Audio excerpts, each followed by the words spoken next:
Long ago, in the ancient land of Israel, a shadow fell upon the valleys. The Philistines, a fierce and powerful people, had gathered their army for battle against the Israelites. Among their ranks was a champion unlike any other, Goliath, a giant of a man, standing over 9 feet tall, clad in bronze armor, and wielding a spear like a weaver's beam.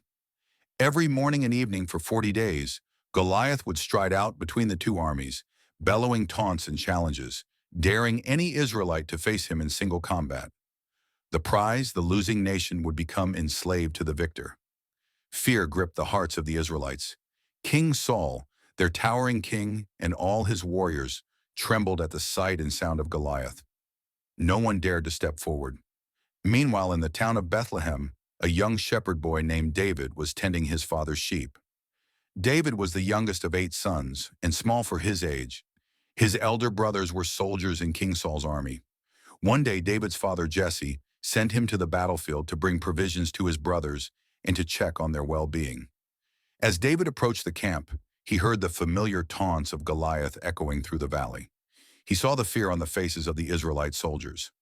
"Who is this uncircumcised Philistine?" David asked, "that he should defy the armies of the living God?" His eldest brother Eliab rebuked him, accusing him of arrogance and neglecting his sheep. But David persisted, his heart burning with indignation for the honor of God and his people. His words reached the ears of King Saul, who summoned the boy.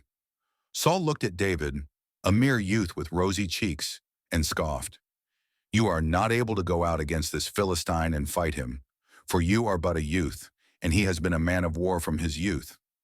But David, with quiet confidence, recounted how he had faced lions and bears that attacked his flock, delivering his sheep from their jaws.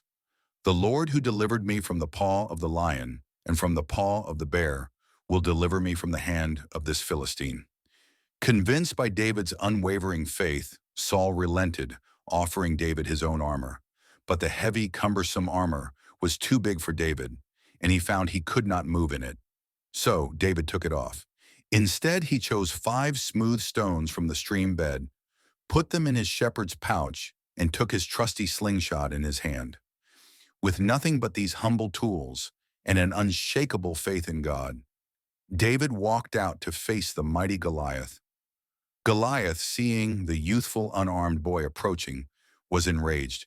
"Am I a dog," he roared, "that you come to me with sticks?"